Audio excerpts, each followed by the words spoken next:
Welcome friends, welcome to the Bazme Godda, and in the next section of the Bazme Godda we are here with the second part of the molecular genetics.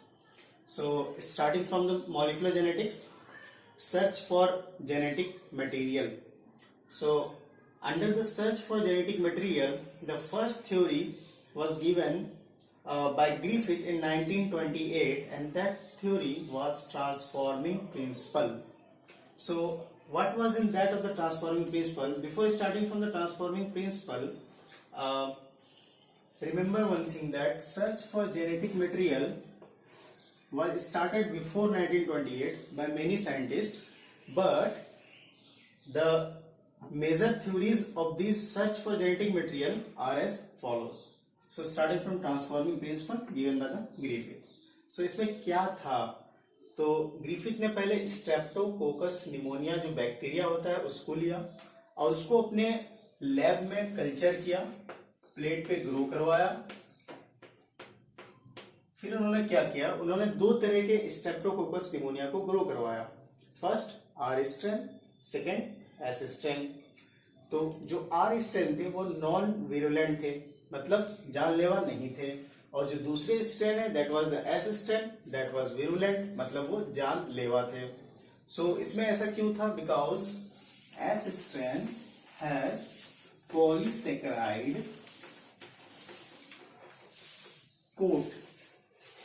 S strain, S means shiny, R means rough. ये shiny क्यों थे? क्योंकि इसमें polysaccharide के coat थे, polysaccharide के coat थे इसलिए शाइनी थे, और विरुलेंट थे मतलब जानलेवा थे।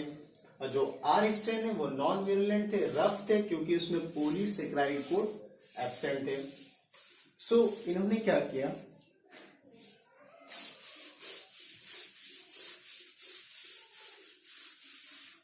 इन्होंने पहले एस स्ट्रेन बैक्टीरिया लिया स्ट्रेप्टोकोकस निमोनिया का, और उसको माइस में इंजेक्ट किया, चूहे में। तो एस स्ट्रेन विरुलेंट था, चूहा मर गया। आर स्ट्रेन नॉन विरुलेंट है, इसको इंजेक्ट किया उन्होंने माइस में, तो चूहा बच गया।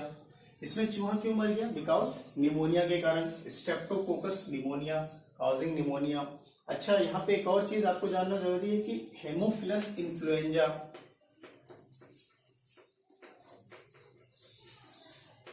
ये भी एक बैक्टीरिया है जो निमोनिया काउज करती है। इसके नाम में इन्फ्लुएंजा है, ये भी निमोनिया काउज करती है। तो ये पॉइंट आप नोट कर सकते हैं, Streptococcus pneumonia and Haemophilus influenza causing pneumonia. तो इन्होंने एस स्ट्रेन को माइस में डाला और चूहा मर गया, आर स्ट्रेन को डाला, चूहा जिंदा था। उसके बाद इन्होंने क्या किया, एस स्ट्रेन को हीट करके किल कर दिया, हीट किल्ड आर स्ट्रेन। जब एस स्ट्रेन को हीट किल्ड कर दिया तो एस स्ट्रेन में जितने बैक्टीरिया थे वो सारे मर गए। फिर चूहे में उसको इंजेक्ट कर दिया गया। जब एस स्ट्रेन पहले से मर चुका है ये बैक्टीरिया, तो माइस में डालने के बाद चूहा बच जाता है। फिर क्या हुआ, इस हीट किल्ड एस स्ट्रेन को आर स्ट्रेन जो लाइव है, जिंदा है, उसके साथ मिक्स कर दिया गया। हीट किल्ड एस स्ट्रेन को आर लाइव स्ट्रेन के साथ मिक्स करके चूहे में जब डाला गया तो चूहा मर गया।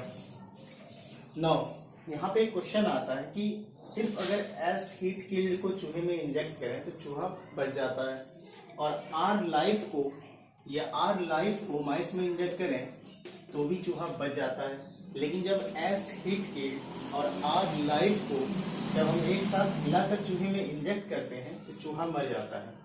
तो साइंटिस्ट ने इसका क्या मतलब निकाला,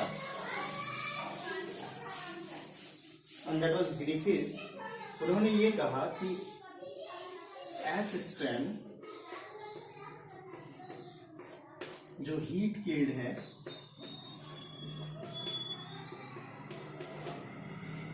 उससे कुछ आर स्ट्रेन जो लाइव है चला गया, and that transform R live to S live, और उन्होंने उस चीज का नाम जो एस स्ट्रैंड हीट कील्ड से आर स्ट्रैंड लाइव में चला गया और आर स्ट्रैंड लाइव को एस स्ट्रैंड लाइव में कन्वर्ट कर दिया, उन्होंने उसका नाम दिया transforming principle. Transforming principal.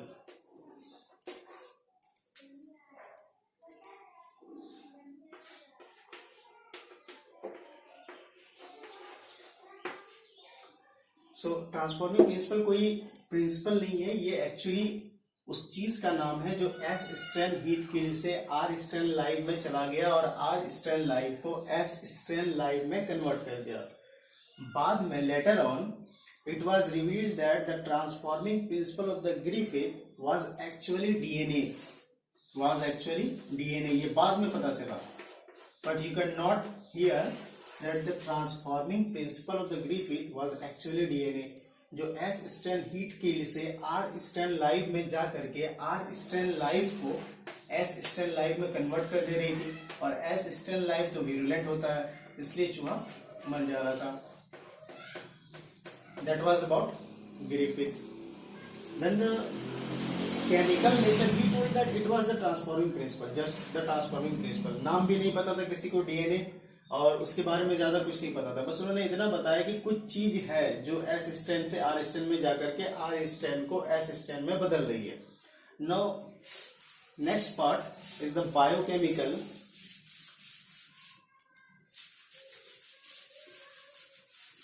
Categorisation और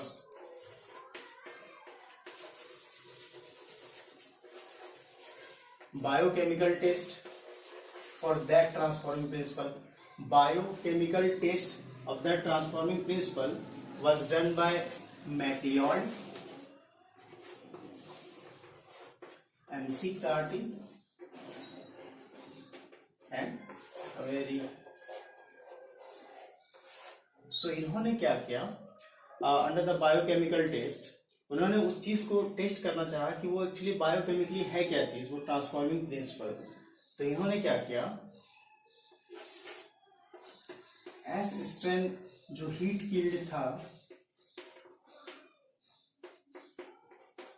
उससे इन्होंने बायोकेमिकल्स एक्सट्रैक्ट कर लिए, जैसे प्रोटीन, जैसे डीएनए, जैसे आरएनए। फिर इन्होंने क्या किया, मैक्लॉयड, McCarthy और एवेरी ने क्या किया,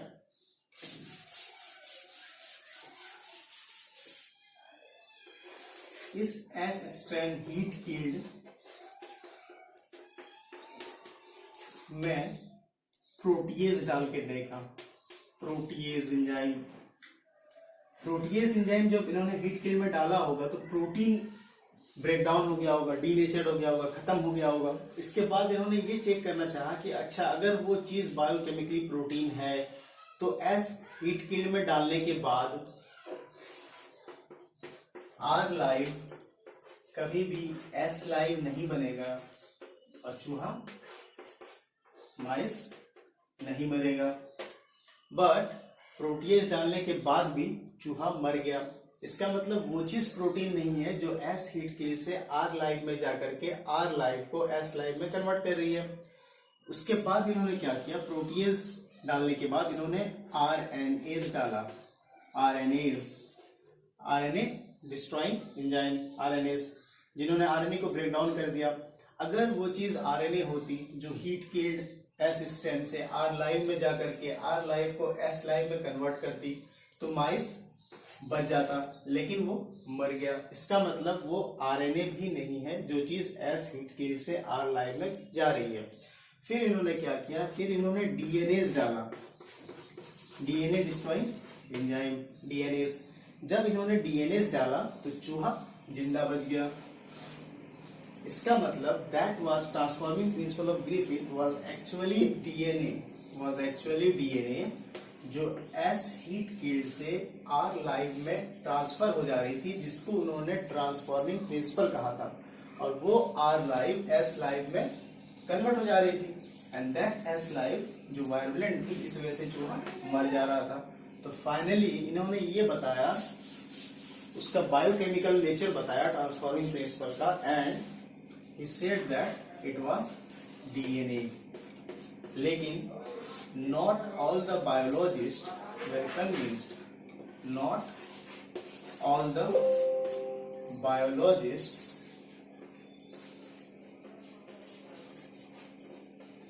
were convinced.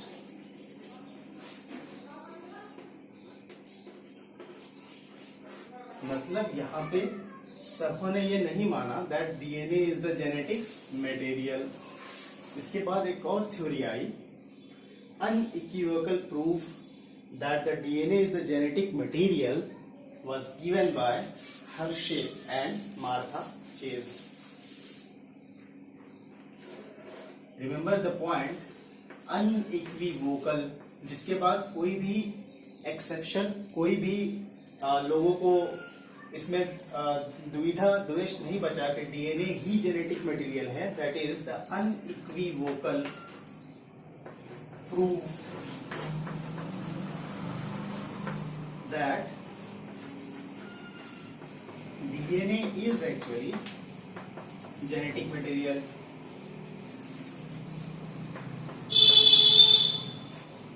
And it was given by Hershey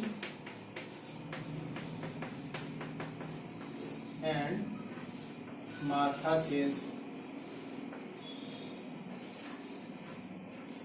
in 1952. So इन्होंने कैसे प्रूफ किया that DNA is the unequivocal proof that DNA is the genetic material? इन्होंने कैसे प्रूफ किया, आइए देखते हैं.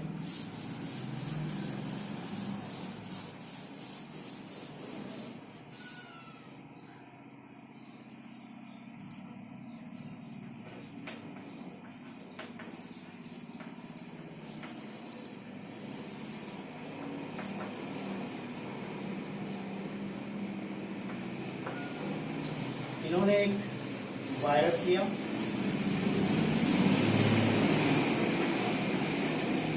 And that virus was actually bacteriophage virus.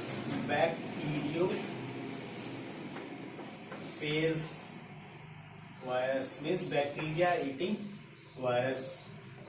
Bacteriophage virus, और इसके साथ इन्होंने क्या लिया, ई कोलाई जो बैक्टीरिया है, एस्चेरिशिया कोलाई बैक्टीरिया लिया.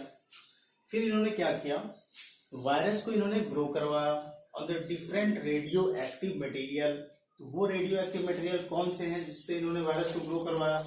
That was actually phosphorus 32 and sulphur 35. यहाँ पे एक बात पहले से आप लोग जान लें कि डीएनए में मोस्टली फॉस्फोरस होता है और प्रोटीन में मोस्टली सल्फर होता है. तो अगर किसी वायरस को फॉस्फोरस 32 पे अगर ग्रो करवाएं जो कि रेडियो एक्टिव है तो उसका डीएनए रेडियो एक्टिव होगा, ना कि प्रोटीन. और अगर किसी वायरस को सल्फर 35 पे रेडियो एक्टिव पे ग्रो करवाएं तो उसका प्रोटीन रेडियो एक्टिव हो जाएगा, ना कि डीएनए. तो इसी चीज को अप्लाई करके उन्होंने ये बता दिया कि DNA is actually the genetic material. तो उन्होंने ये कैसे किया, तो उन्होंने पहले वायरस 1 V1 को फॉस्फोरस 32 पे ग्रो करवाया और दूसरे वायरस को V2 को सल्फर 35 पे ग्रो करवाया. तो जो V1 फॉस्फोरस 32 पे ग्रो किया था उसका डीएनए एक्चुअली रेडियो एक्टिव हो गया, उसको जब ई कोलाई में डाला गया तो डीएनए तो ट्रांसफर हो गया वायरस से ई कोलाई में, वो रेडियो एक्टिव मटेरियल यहाँ पहुंच गया. फिर उसको हमने ब्लेंडर से एजिटेट कर लिया और फिर हमने देखा कि जो चीज ट्रांसफर हुई है वो रेडियो एक्टिव है कि नहीं, और वो चीज रेडियो एक्टिव मिल गई. इसका मतलब वो चीज डीएनए है जो ट्रांसफर हो रही है. V2 में क्या हुआ, V2 में जब हमने V2 को S35 पे ग्रो करवाया उसकी प्रोटीन रेडियो एक्टिव हो गई इस वायरस की, लेकिन जब ई कोलाई से अटैच करवाया इसका डीएनए जो पास हुआ वो चीज एक्चुअली डीएनए थी, ना कि प्रोटीन. तो डीएनए तो रेडियो एक्टिव नहीं हुई क्योंकि इसको सल्फर 35 पे ग्रो करवाया गया था जो कि प्रोटीन रेडियो एक्टिव हो गई इसके चलते. तो तो फाइनली क्या कंक्लूजन निकल के आया, that DNA is actually genetic material. So this was all about the unequivocal proof that the DNA is actually genetic material. We'll talk in the next section. So starting from the properties of the genetic material. So what should be the properties of the genetic material? Genetic material की क्या क्या properties होनी चाहिए ताकि उसे हम genetic material कह सकें?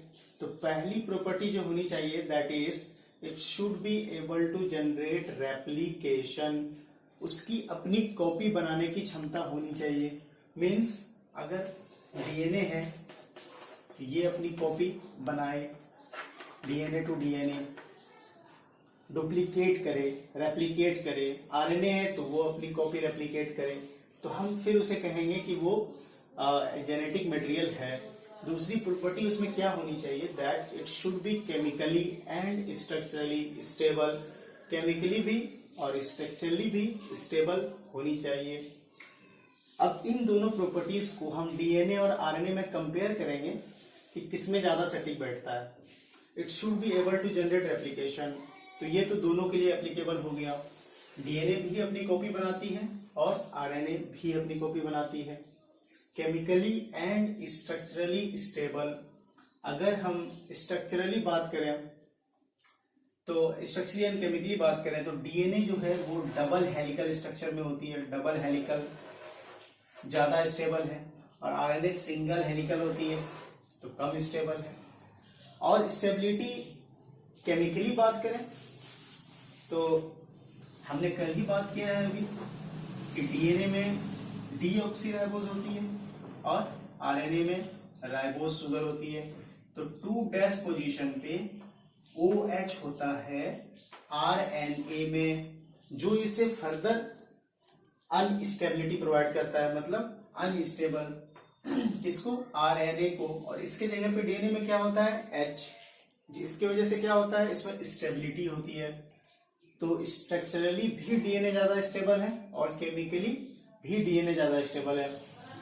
दो वजहों से, एक तो H और OH का फर्क और दूसरा यूरासिल और थायमिन का फर्क।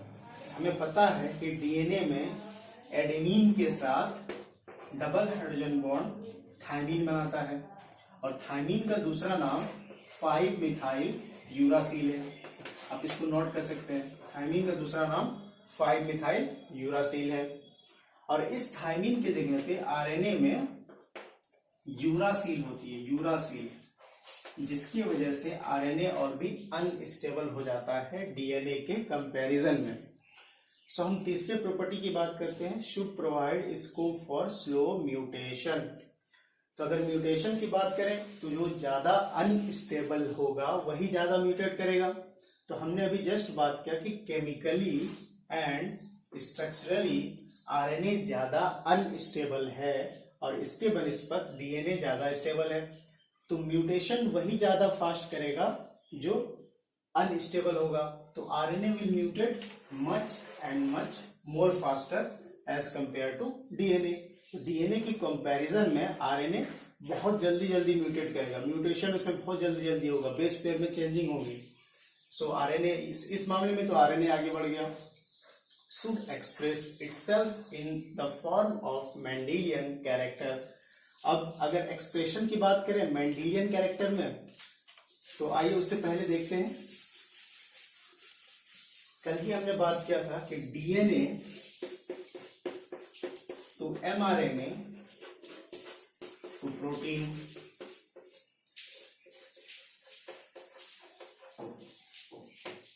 कि मैसेज या इंफॉर्मेशन डीएनए से एमआरएनए में ट्रांसफर होती है, फिर एमआरएनए से प्रोटीन बनता है। तो अगर हम डीएनए की बात करें ट्रांसफर ऑफ इंफॉर्मेशन में, तो डीएनए को पहले एमआरएनए में कन्वर्ट होना होगा अगर कोई भी इंफॉर्मेशन इसे भेजनी है, बिकॉज इंफॉर्मेशन हमेशा प्रोटीन के फॉर्म में जाता है। तो डीएनए से एमआरएनए बनेगा और एमआरएनए से प्रोटीन बनेगा। तो डीएनए आरएनए से थोड़ा फार हो गया, यहाँ पे आरएनए खुद प्रोटीन में जल्दी कन्वर्ट हो जाएगा, लेकिन डीएनए को एमआरएनए में कन्वर्ट होना पड़ेगा, तब एमआरएनए प्रोटीन बनेगा। सो इस मामले में भी आरएनए आगे है। लेकिन सबसे इंपॉर्टेंट चीज है स्टेबिलिटी। इस बेसिस पे ये कहा गया कि स्टोर करने के लिए, जेनेटिक मटेरियल स्टोर करने के लिए डीएनए ज्यादा सुटेबल है। अगर मैसेज ट्रांसमिशन की बात करें तो आरएनए ज्यादा सुटेबल है। सो ये तो हमने कंपैरिजन कर लिया कि डीएनए वर्सेस आरएनए सारे प्रॉपर्टीज के साथ। अब क्वेश्चन ये है कि पहला जेनेटिक मटेरियल कौन सा था?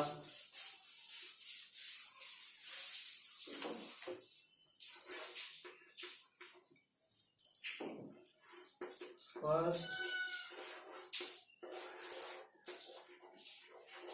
जेनेटिक मटेरियल, इसका आंसर है RNA. Ribose nucleic acid was actually the first genetic material. तो फिर डीएनए क्यों आ गया बाद में? व्हाई? ये भी क्वेश्चन है। Because RNA was unstable. क्यों अनस्टेबल? अगर स्ट्रक्चरली, जैसा मैंने आपको पहले बताया कि स्ट्रक्चरली अगर बात करें तो आरएनए जो है वो सिंगल स्टैंडर्ड होता है और डीएनए डबल स्टैंडर्ड होता है। तो स्ट्रक्चरली डीएनए ज्यादा स्टेबल है। अच्छा, अगर केमिकली बात की जाए तो केमिकली भी अभी हमने डिस्कस किया कि आरएनए में 2' पोजीशन पे OH होता है जो इसे अनस्टेबिलिटी प्रोवाइड करती है, और 2' पोजीशन पे H होता है डीएनए में जो इसे स्टेबिलिटी प्रोवाइड करती है।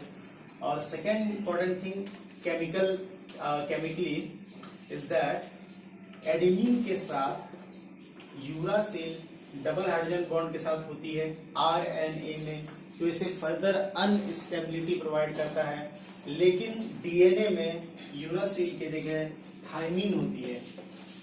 क्या होती है? थाइमिन, जो इसे और भी स्टेबिलिटी प्रोवाइड करता है। So completing this about the comparison between DNA and RNA. So here we are with the replication of DNA. जैसा कि मैंने पिछली पार्ट में आपको बताया, रेप्लिकेशन मीन्स डुप्लीकेशन, अपनी कॉपी बनाना, that is replication of DNA means DNA से डीएनए बनना, डीएनए से डीएनए बनना। So I am quoting the original statement of Watson and Crick in 1953, जो आपके एनसीईआरटी में भी दी हुई है, that it has not escaped from our notice that specific pairing we have postulated. यहां तक क्या मतलब हुआ कि जब हमने ये बताया वर्ल्ड को कि डीएनए डबल हेलिकल स्ट्रक्चर होता है, तो हमारे नोटिस से ये बात बाहर नहीं गई that a possible copying mechanism of genetic material, कि डीएनए से डीएनए इसकी कॉपी बनना, ये हमारे नोटिस से बाहर नहीं गई कि डीएनए से डीएनए अगर बनेगा तो कैसे बनेगा। फॉर एग्जाम्पल, ये स्ट्रैंड जो है पहले सेपरेट होगा, ये वाला स्ट्रैंड, और फिर ये भी सेपरेट होगा, और इस स्ट्रैंड में एक नया स्ट्रैंड जो आ जाएगा रेप्लिकेट होके, और इस स्ट्रैंड में भी न्यू स्ट्रैंड आ जाएगा रेप्लिकेट होके। So Watson and Crick has told that it has not escaped from our mind that give us the possible copying mechanism of the DNA. हमने डबल हेलिकल स्ट्रक्चर की बात की, तो ये कैसे कॉपी हो रहे हैं, कैसे रेप्लिकेट हो रहे हैं, ये हमारे नोटिस से बाहर नहीं गया था उस समय। और इन्होंने फिर बाद में वाटसन और क्रिक ने ही दिया semi conservative nature of DNA. Semi means आधा, कंजर्वेटिव मीन्स कंजर्वेशन। तो आधा डीएनए कंजर्व आता है, आधा डीएनए पुराना वाला होता है, और एक इसकी स्ट्रैंड न्यू बन जाती है। इसीलिए इसे कहा गया semi conservative nature of DNA. Semi conservative, semi conservative nature of DNA. अच्छा, इसे सेमी डिसकंटिन्यूअस भी कहा जा सकता है, सेमी डिसकंटिन्यूअस, या सेमी कंटिन्यूअस भी कहा जा सकता है। क्यों? बिकॉज जब डीएनए की स्ट्रैंड खुलती है तो एक में तो कंप्लीट रेप्लिकेशन हो जाता है और एक में डिसकंटिन्यूअस होता है, इस तरह से, जिसे हम बाद में ओकाजाकी फ्रेगमेंट्स भी कहते हैं। तो एक में कंप्लीट हो रहा है और एक में इनकम्प्लीट हो रहा है, तो आधा कंप्लीट है और आधा इनकम्प्लीट है। तो सेमी कंटिन्यूअस भी कह सकते हैं कि आधा कंप्लीट है, सेमी डिसकंटिन्यूअस कि आधा जो है कंप्लीट नहीं है, और सेमी कंटिन्यूअस कि आधा कंप्लीट है। तो दोनों तरह से हम बात कह सकते हैं, लेकिन सेमी कंजर्वेटिव ज्यादा जरूरी है इसके लिए। अच्छा, अब इसको प्रूफ किसने किया, semi conservative nature of DNA को, ये हम देखते हैं। Now come to the proof for the semi-conservative nature of DNA.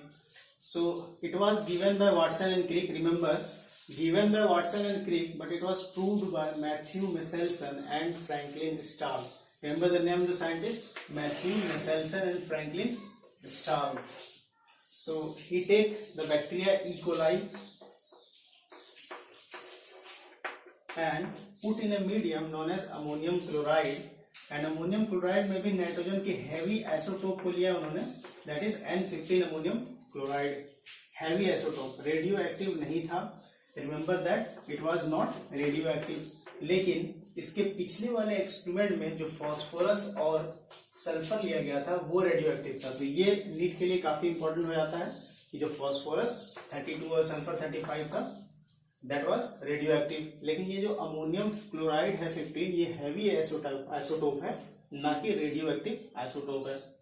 सो उन्होंने क्या किया, इस वाले मीडियम में ई कोलाई को डाल दिया। तो इसके सारे जेनेटिक मटेरियल मींस डीएनए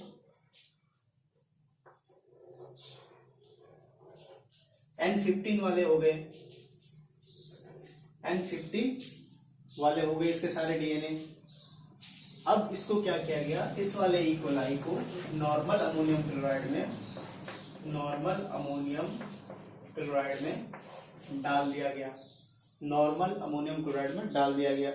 तो अब जो रेप्लिकेशन होगा, यहां पे एक बात आप नोट कर सकते हैं कि बैक्टीरिया जो है 20 मिनट्स में रेप्लिकेट कर जाते हैं। 20 मिनट्स में मतलब अगर एक बैक्टीरिया है तो वो अपनी कॉपी पूरी 2 और बैक्टीरिया सिर्फ और सिर्फ 20 मिनट में बन जाएंगे, 20 मिनट्स में। इसका मतलब कि जो ई कोलाई को हमने नॉर्मल अमोनियम क्लोराइड में डाला था, पहले तो हमने N15 वाले में डाला, तो ये N15 वाला, ये दोनों अभी N15 वाले हैं, इसको मैं 2 लाइन से शो कर रहा हूं। N15 वाला डीएनए, इसको फिर हमने नॉर्मल अमोनियम क्लोराइड में डाला, ये नॉर्मल में चला गया। अब नॉर्मल में जाने के बाद 20 मिनट के बाद ये रेप्लिकेट करेगा। तो रेप्लिकेट कैसे करेगा, अभी हमने जस्ट इससे पहले देखा सेमी कंजर्वेटिव नेचर। तो एक जो होगा स्ट्रैंड डीएनए का वो N15 वाला होगा और एक दूसरा जो नया आएगा वो 14 वाला होगा। फिर इसी तरह से इसका दूसरा वाला पार्ट 15 होगा ये, और एक 14 होगा। ये डबल लाइनिंग जो शो कर रहा है ये 15 शो कर रहा है, और जो न्यू बन रही है ये 14 है। ये 15 है और ये 14 है। तो 20 मिनट के बाद हमें क्या मिलेगा, 2 डीएनए मिलेंगी। एक डीएनए से 2 डीएनए बन चुका होगा और दोनों हाइब्रिड होंगी। हाइब्रिड हम क्यों कह रहे हैं, क्योंकि इसमें एक 15 है और एक 14 है। तो 20 मिनट के बाद ऐसा मिलेगा। तो एनसीईआरटी में एक क्वेश्चन है कि 4th जनरेशन में रेशियो बताना है आपको, हाइब्रिड इज टू लाइट का। ये रेशियो आपको बताना है 4th जनरेशन में। ये फर्स्ट जनरेशन की हमने बात कर ली। अब बात करते हैं सेकेंड जनरेशन में। फर्स्ट जनरेशन में क्या मिला हमें, 2 हाइब्रिड मिले, ये फर्स्ट जनरेशन में हमें मिला। अब सेकेंड जनरेशन में देखते हैं।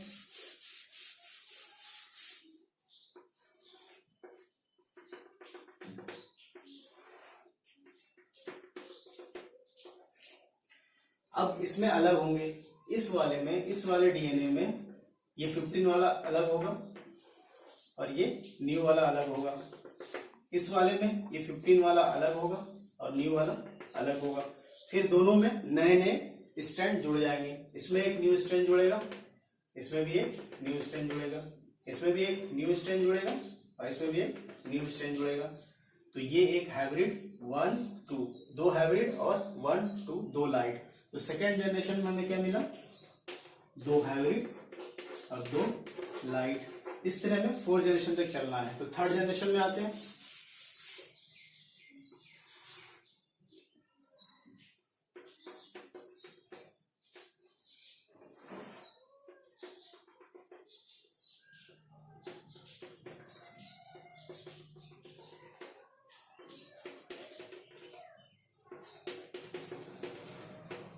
अब थर्ड जनरेशन में आते हैं। सेकेंड जनरेशन में हमारे पास 2 हाइब्रिड और 2 लाइट थे। इसमें इन दोनों में डिवीजन होगा तो आप देख सकते हैं 1 2, 2 हाइब्रिड बनेंगे और लाइट कितने बन जाएंगे? ये 1 स्टैंड 2 3 4 5 एंड 6 और 6 क्या बन जाएंगे? लाइट। अब हमारे पास 2 हाइब्रिड रहेंगे और 6 लाइट रहेंगे थर्ड जनरेशन में। तो थर्ड जनरेशन में क्या हो गया? 2 हाइब्रिड और 6 लाइट। ठीक। अब फोर्थ जनरेशन में आते हैं।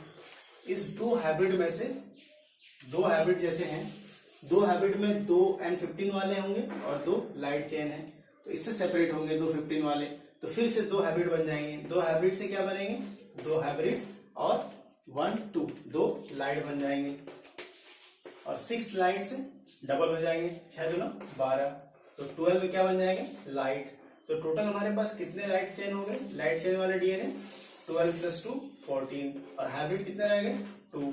तो हमें रेशियो बताना था 2/14 दैट इज 1:7। तो हम अगर फोर्थ जनरेशन के बाद इसको देखें कि कितने लाइट और कितने हाइब्रिड हैं तो रेशियो हो जाएगा 2 लाइट हो गए, सॉरी 2 हाइब्रिड हो गए और 14 लाइट हो गए। तो रेशियो अगर हाइब्रिड इस टू लाइट है तो 1:7 हो जाएगा, अगर लाइट इस टू हाइब्रिड है तो 7:1 हो जाएगा। तो इस बात का आप खास ख्याल रखें इसमें क्या दिया गया है, लाइट इस टू हाइब्रिड या हाइब्रिड इस टू लाइट। सो यहाँ पे हम इन करते हैं और बात करेंगे इसके आगे नेक्स्ट सेशन में।